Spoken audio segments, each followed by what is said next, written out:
The city rose like a giant made of steel and echoing memories. Neon lights flickered against the night sky, but beneath their glow lived whispers older than the buildings themselves. People rushed through the streets, laughing, bargaining, arguing, but if you listened closely, truly listened, you could hear something else, the low hum of ancestors watching from the shadows. Their voices floated between alleyways, moved with the wind, and curled around the rooftops, waiting for anyone wise enough to hear them. Every street lamp seemed to guard a secret. Every crossroads felt like a place where the living and the spirit world almost touched. Tall skyscrapers reached into the clouds like proud young warriors, shining in glass and ambition. Yet at their feet stood the shrines, small, cracked, and ancient, where old women still poured libation and men still knelt to speak to the ancestors. Travelers often stopped in their tracks when they saw this strange harmony. A world racing forward and a world holding tightly to its roots, standing side by side as if daring the other to move. And in this delicate space between the past and the present, the lives of two souls quietly collided. A voice old as dust carried across the city, an elder's voice, deep and steady like a drumbeat before dawn. "Listen well," he said, though no one could see where he stood. "A tale is not just a tale. A tale is a mirror, and what you see in it may be the truth you fear the most." His voice wrapped around the story like an invisible hand guiding the listener toward wisdom and sorrow, toward secrets buried under years of silence. Nia moved through the city with a warm smile that made strangers feel at peace. To anyone watching her, she seemed gentle, calm, and blessed with a quiet beauty that didn't need to shout. But behind her soft eyes lived a storm she never allowed to escape. She carried her past on her back like a sack of stones, never speaking of it, never letting it go. When people asked why she always looked tired, she simply smiled and said, "Just long days." But the truth was darker. The truth followed her everywhere. Kweku, her husband, was a man celebrated across the city. People greeted him with wide smiles. Shopkeepers kept aside the best goods for him. Children waved whenever he passed by. He had built a good life through hard work and a heart that cared too deeply. And in that caring heart lived a dream, a big family, full of laughter and noisy children running around their home. He believed that love could fix anything. He believed that with enough patience, Nia would one day share that dream with him. Yet he did not know the shadows that chased her steps. Neighbors watched them closely. Some admired their peaceful home. Others whispered behind closed doors. A married couple with no children? For many, it was like rain falling without clouds, strange, unsettling, and worthy of gossip. Women at the market spoke in low voices. "They look happy," one said. "Yes," another replied, "but happiness without children is like a hen without feathers." And so the story grew two wings and flew across the city. The city itself became a messenger. Every taxi driver had an opinion. Every old woman watching from her balcony had a theory. Every gathering had at least one person saying, "But why? Why no children yet?" Their voices formed a wave of judgment that washed against Nia's heart each day. She walked with her shoulders pulled tight, as if hiding from the world. There were times when Kweku touched her hand gently, and she quickly pulled away, not out of rejection, but out of fear. Fear that he might ask the one question she had avoided her whole life. Fear that he might see the pain hiding behind her smile. Fear that he might discover the secret her nightmares tried so hard to reveal. At night, when the city grew quiet, Nia would lie awake, staring at the ceiling. Sometimes she heard a baby crying. Not outside. Not in the hallway. But in her dreams. A soft cry at first, then louder, sharper, almost accusing. She woke drenched in sweat, clutching her chest, trembling. She never told Kweku. How do you explain a dream that feels like a memory you never lived? In salons filled with laughter and hair oils, women whispered behind painted nails. "I heard she cannot carry life." "No, I heard she refuses to." In this city, who refuses motherhood? The rumors twisted like vines around Nia's name. She felt them everywhere, on her skin, in her breath, even in her shadow. Kweku's mother, a woman of strong beliefs and even stronger traditions, often visited. Her voice carried the weight of generations. "A woman's womb," she said one afternoon while pounding fufu in the kitchen, "is the doorway of the ancestors. If it stays closed, how will our lineage walk into the future?" Kweku stiffened, unsure how to protect both his mother's beliefs and his wife's silence. Nia lowered her gaze, her hands trembling as she washed dishes, pretending the words did not cut her heart. Soon even the walls of their home felt heavy. Nia spoke less, smiled less, avoided gatherings, avoided her own reflection. And every night, that same cry followed her, tugging at her soul. A child's voice. A shadow in the darkness. A memory she could not escape.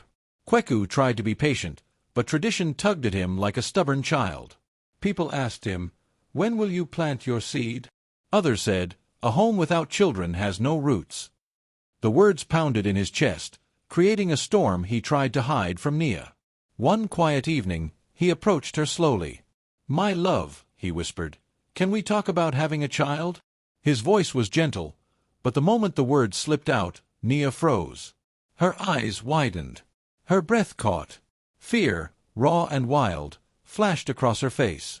"Nia, what is it?" he asked, reaching out. She stepped back as if his touch burned. Her lips trembled, but no words came. Only the sound of her shaking breath filled the room. At that moment, Kweku realized something. This was no ordinary fear. This was a fear born from something deeper, something buried, something painful, something she had never dared to speak. And their marriage stood trembling at the edge of a secret powerful enough to break them, or reshape their destiny forever. The city watched Nia with eyes that never blinked. Every street she walked felt like a courtroom, and every passerby a silent judge. Women paused mid-conversation to stare. Men frowned with quiet disapproval. Even children whispered the questions they heard adults repeat. Nia felt the weight of every gaze pressing against her back, as if an invisible crowd followed her wherever she went. And just when she thought the day couldn't grow heavier, the aunties arrived, loud, colorful, and sharp-tongued like storm clouds rolling in before rainfall. They barged into the house without waiting for an invitation, carrying bags of food, long stories, and judgments hidden inside their smiles. "Ah, Nia, my daughter," one auntie began as she adjusted her heavy head wrap, "your home is too quiet. A woman's laughter should echo with the noise of children." Another added, "Are you using the right herbs? Sometimes the problem is simple. You young girls forget the things our mothers taught us." Their words were coated in sweetness, but the bitterness underneath cut deep. They spoke over her, around her, through her, yet never to her. Nia forced smiles, her hands trembling as she poured them tea. When the aunties finally left, the church elders came next, walking in with their long robes and booming voices. They prayed loudly, blessing the home and shouting powerful scriptures. But with every prayer, Nia heard something else, a quiet demand wrapped inside the holy words. "May your womb open like the gates of heaven. May fruitfulness chase you down like a mighty river." The elders meant well, but every blessing felt like a rope tightening around her chest. Their prayers didn't comfort her. They reminded her that everyone believed her body owed the world something she feared to give. Outside, the neighbors gathered like shadows.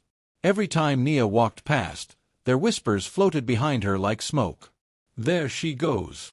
Such a pretty face, but no children. Maybe she angered the ancestors." Even when she didn't hear the exact words, she felt them. They clung to her skin, making the streets cold and unfriendly. One afternoon, as she hurried home, a sudden memory struck her like a blow. Dusty roads under a burning sun, her childhood village stretching wide and quiet. She saw her grandmother's hut, heard the crackling fire, smelled the bitter herbs drying on the walls. And then she heard it, the warning whispered long ago. "Run if you ever hear the drums at night," her grandmother had said. Some spirits do not call for celebration. They call for blood. Nia blinked hard, the memory shaking her depths. She hadn't thought of that night in years. The night everything changed. And suddenly, she remembered more. The drums. Those dark, haunting drums that echoed across the village on a night no one talked about afterward. She had been a little girl hiding under her mother's wrapper when the sound rose through the darkness. Slow at first, then faster, harder, almost angry. The adults tried to act normal, but fear clung to their faces. That night had followed her into adulthood, burying itself in her dreams and bones. Now, in the heart of the city, she felt it again, the echo of something forbidden. A reminder that her past was not finished with her. That the curse whispered in her childhood had followed her into her marriage. Her grandmother had said, "Some curses do not die. They wait." And Nia could feel that waiting in the air around her. As the city slept, the nightmares began to grow sharper. The moon hung red in the sky, glowing like an angry eye watching her window. Nia tossed and turned, sweating despite the cool night breeze. She dreamed of a woman dressed in deep crimson, standing at the foot of her bed. The woman's face was half-shadowed, her eyes glowing softly like dying embers. "Do not forget," the woman whispered. "The debt is not paid." Nia woke with a scream stuck inside her throat, gripping her sheets until her fingers cramped. She terrified herself so much that she slept sitting up for the rest of the night. But the nightmares returned the next evening, and the next, and the next. The woman in red never left. Her voice grew clearer, her warnings stronger, like a spirit determined to push Nia toward a truth she didn't want to remember. One morning, just as the sun rose, someone knocked at the door. When Nia opened it, Amma stood there, her childhood friend, her almost sister from the village days. Amma looked older, wiser, her eyes knowing more than she let on.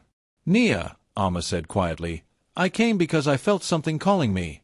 The old story. Do you think it's starting again?" Nia's heart twisted.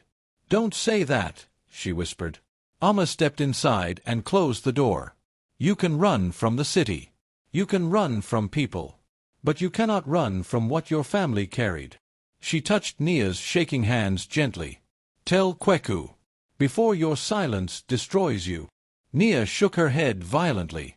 "If I tell him, he will leave me. He will think I am cursed." Amma frowned.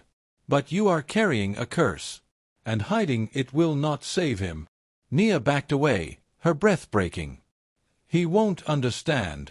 He will look at me differently. The city already judges me, if he turns his back too." Amma's voice softened. "Nia, love cannot grow inside a lie. You are carrying this alone, and it is killing you." Tears filled Nia's eyes, thick and heavy. She pressed her palms against her face, trying to hold herself together. "I cannot lose him," she cried. "He is the only good thing I have. If he knows the truth, he will walk away." Amma stepped closer, placing a hand on her shoulder. "Or he will stay, and you will finally breathe." Her voice shook slightly. "But if you keep quiet, the curse will choose for you." Nia stared at the floor. She felt trapped between two fires, truth that could destroy her marriage and silence that could destroy her soul. All she wanted was a peaceful life, a safe love, a home free from the darkness she'd run from her whole life. But deep inside, another voice whispered, "A secret cannot protect you forever. It only grows teeth." And so Nia stood there, trembling in her own living room, caught between truth and survival, her heart heavy with a fear she could no longer outrun. Kweku had always believed that love was a seed that grew stronger with time, but lately he felt as if someone had stolen the rain meant for their marriage. He watched Nia drift through the house like a shadow without a name. Her smiles had become rare, her laughter a memory wrapped in dust. At night, when the moon cast long fingers across their bed, he would turn toward her only to see her lying stiffly at the very edge, as if the distance kept her safe. The thought struck him like a thorn. Does she even want a future with me anymore? The question refused to leave his heart. The doubt grew faster when his mother's voice began to echo in his mind. She often pulled him aside, speaking in the tone of old women who believed their words carried ancestral weight. "A man without a child is like a tree without roots," she said. "Our lineage must continue. Your father did his part, and his father before him. Do not be the one who breaks the chain." Each reminder felt like a burning coal placed gently but firmly into his hands. She spoke of the old ways, the duty of sons, the expectations buried deep in their family's bones. And every time she finished, she placed a hand on his shoulder, heavy, intentional, almost accusing.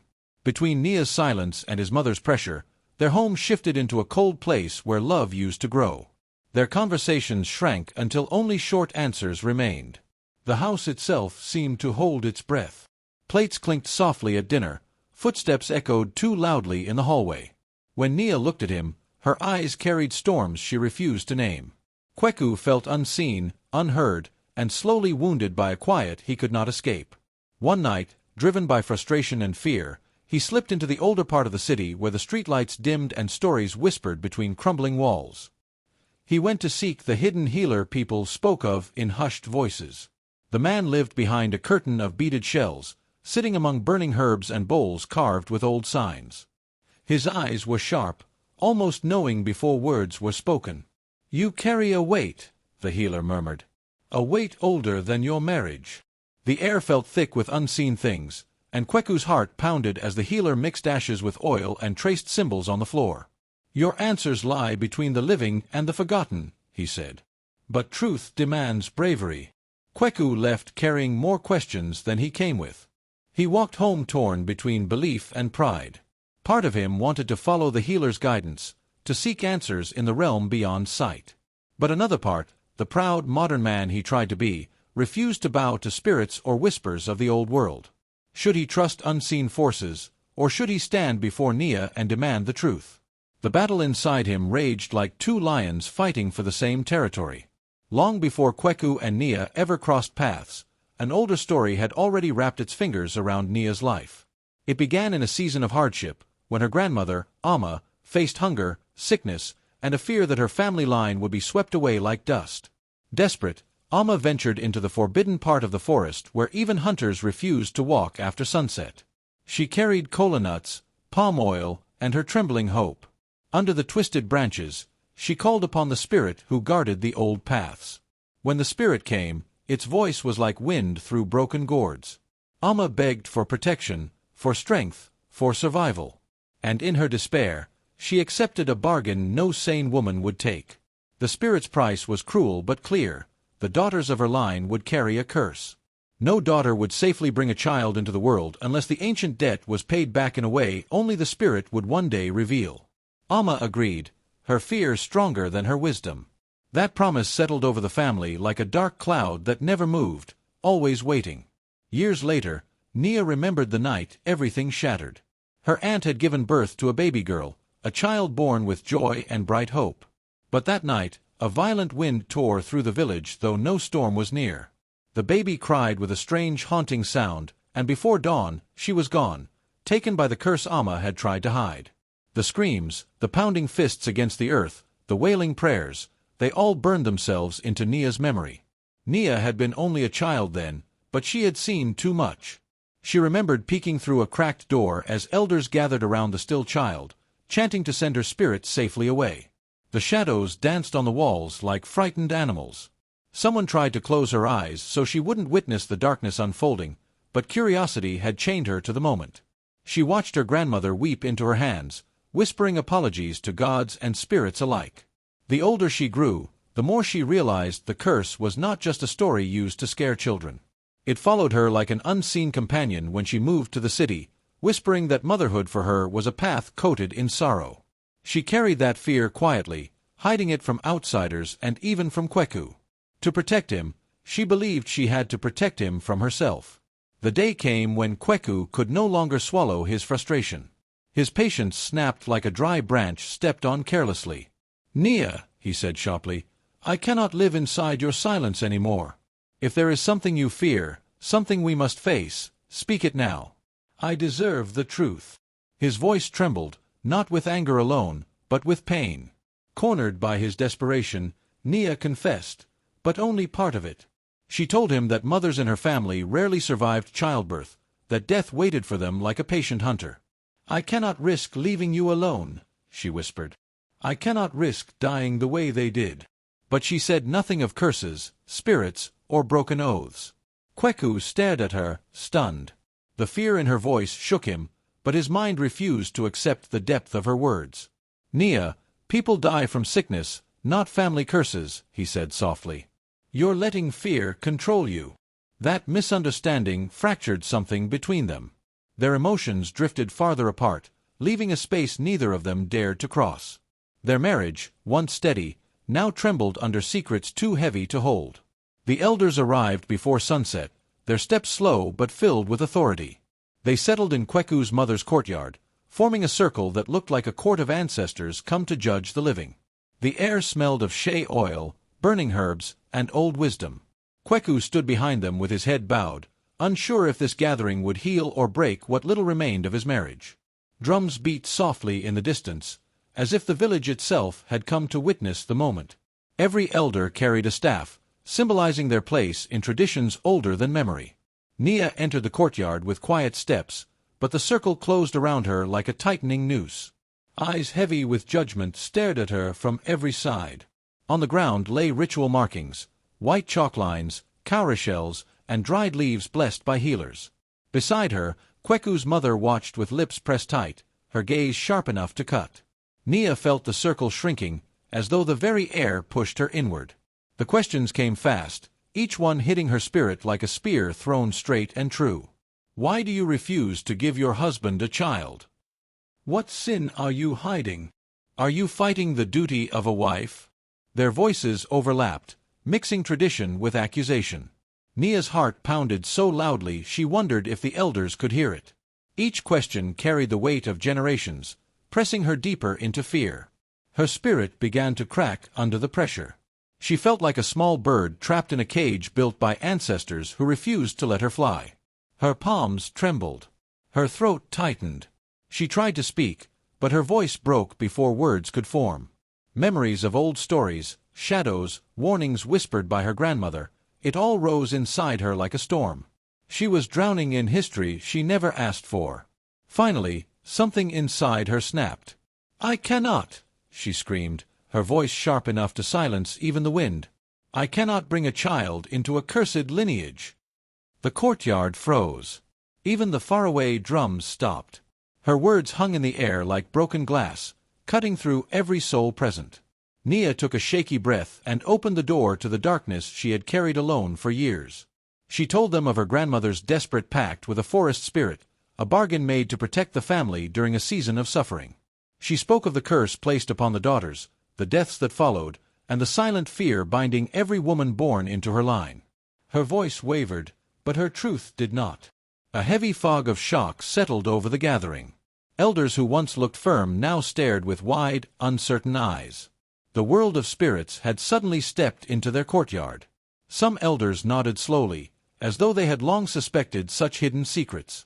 Others stood angrily, calling her possessed or trapped by superstition. A few sighed deeply, believing she had simply been broken by fear too heavy for one woman. But Nia felt alone, a single figure standing in a sea of doubt. She had opened her heart, yet the crowd felt colder than before. Then the light shifted. A sudden darkness spread across the courtyard, swallowing colors and voices. It fell quickly, like a renewed curse claiming its place. Gasps echoed around her as people grabbed their staffs. The candles placed for the ritual flickered wildly, then died, one after another, though not a breath of wind touched them. The silence that followed felt unnatural, thick, alive. Nia blinked, and saw her. A woman dressed in red, glowing faintly at the edges like embers in the night. Her eyes were deep, ancient, filled with the weight of the forbidden pact. No one else reacted, proving the spirit's presence was meant for Nia alone. "I warned your bloodline," the spirit's voice whispered. "A debt ignored returns twice as strong." Nia's legs trembled, but she stood firm. "Leave my family," she whispered back, her fear battling her courage. "Enough lives have been taken." The spirit stepped closer, power humming around her like thunder before a storm. "You stand between worlds," she said. "One foot with the living, one in the realm of the forgotten. Will you face what your blood has run from?" The courtyard around Nia faded into shadows. She felt herself standing on a thin line between two worlds, one warm with human breath, the other cold with ancient spirits. She inhaled deeply, knowing her next step could either free her family or drown them forever. And still, she did not bow. When the darkness lifted from the courtyard and the last echo of the spirit faded, Kweku stood frozen, his breath trapped in his chest. For the first time, he saw Nia not as a wife hiding secrets, but as a woman who had been fighting shadows long before he ever took her hand. Her trembling, her fear, her silence, it all made sense now. His heart tightened with a deep ache. "Nia," he whispered, voice breaking, "you were carrying all this alone?" Understanding dawned in him like sunrise breaking over a long night. The stories his mother told him, the pressure from the elders, the expectations of lineage, All of it felt small now compared to the storms Nia had survived inside herself. He stepped closer, ignoring the eyes of the elders. "I should have listened. I should have seen you." The elders grumbled, expecting him to reclaim his role as a son of the lineage. But Kweku lifted his chin. "My love is stronger than any tradition that hurts her," he said boldly. His mother gasped, but he didn't flinch. He reached for Nia's hand. "I choose you, not what they expect from us." In that moment, something shifted in the air, like the world itself recognizing a new path carved by courage and love. Kweku drew a deep breath and spoke words that would reshape their future. "From this day, you are my priority. Not children. Not lineage. You." His vow settled over Nia like warm rain after drought, softening the fear that had hardened her heart. The next morning, Kweku walked beside Nia through the busy city streets, gently guiding her toward the healer who lived at the border between old tradition and modern life. The smell of roasted plantains mixed with the sound of market chatter as they made their way through narrow paths. Nia leaned into his steady presence, feeling lighter than she had in years. They reached a round mud brick room tucked behind a row of tall city buildings. Soft drums echoed inside, blending with the distant hum of passing cars. Herbs hung from the ceiling, giving the air a calming scent. The space felt like a bridge, one foot in the past, one in the present. The healer, an elderly woman with clear eyes and steady hands, welcomed them with a nod. "Sit, child," she said to Nia. "Your spirit is heavy, but it can learn to breathe again." As they sat on woven mats, Nia found herself speaking of things she had swallowed for years. Childhood nights filled with whispers of curses, the fear that followed her like a second shadow, the shame of feeling different from other girls who dreamed of motherhood without fear. Her voice trembled, but she did not stop. The healer listened with quiet patience. With gentle questions and grounding rituals, the healer guided Nia deeper into truths she had buried. "You carry guilt that is not yours," the healer said softly. "You believed you were broken. But you were a child taught to fear the dark." Nia exhaled shakily, feeling something inside her loosen. As she breathed through memories that once froze her, she sensed her heart softening, like tightly tied ropes finally beginning to unravel. She was still scared, but the fear no longer ruled her. The healer prepared a sacred circle on the floor, mixing gray ash with city sand, symbolizing the blend of old fears and new realities. "This circle is not to trap spirits," she said. "It is to free yours." With closed eyes, Nia felt herself slip into a vision. The woman in red stood before her, no longer hidden in nightmares but facing her openly. Nia's hands shook, yet she did not step back. "I am not running any more," she whispered. The healer's voice echoed softly, "Release what is not yours." Nia reached out, not in fear, but in courage, and let go of the belief that she was cursed. She let go of the shame. She let go of the terror that had lived in her chest for so long. The woman in red began to fade, her form dissolving like smoke carried by wind. As she vanished, Nia understood. The spirit had been a shadow of trauma, not a chain of magic. When the vision lifted, the room felt brighter. Lighter. Nia placed a hand on her chest and breathed deeply. "I'm not broken," she whispered. Kweku squeezed her hand with a soft smile. "No, my love," he said. "You are finally free." Kweku held Nia's hands gently, his eyes steady and full of warmth. "Our home is ours," he said softly, "whether children come or not. It is the love we share that makes this house complete." Nia's chest lifted, a breath she did not know she had been holding finally escaping. The weight of expectation that had hung over her for years began to loosen, replaced by something fragile and new, hope. She straightened her back, lifting her chin to the sun streaming through the window. No longer would she measure her worth by what her body could give. "I am more than the questions they ask," she whispered to herself, feeling strength she had long buried. Her reflection in the polished wooden floor seemed brighter, a woman reclaimed from fear and shame. Together, they walked through their home, each corner now a space of understanding rather than judgment. They laughed softly, shared memories, and planned small joys, agreeing that this marriage would be built on healing, not pressure. Their hearts, once tangled in silence, now beat with clarity and unity. Outside, the community began to murmur, not with the same sharp questions, but with curiosity tempered by respect. Elders, who once whispered in shadowed corners, now taught that not every woman's struggle is visible, and that silence can carry storms unseen. Mothers, daughters, and young girls began to nod knowingly, understanding that courage often lives where eyes cannot reach.